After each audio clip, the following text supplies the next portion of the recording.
He found out he was deathly scared of balloons. Hi! Hi! So this is what love looks like.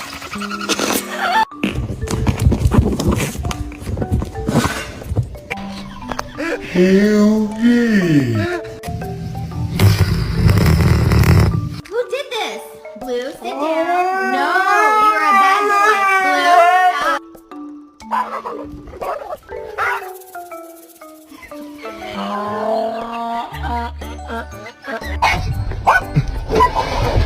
Oh shit!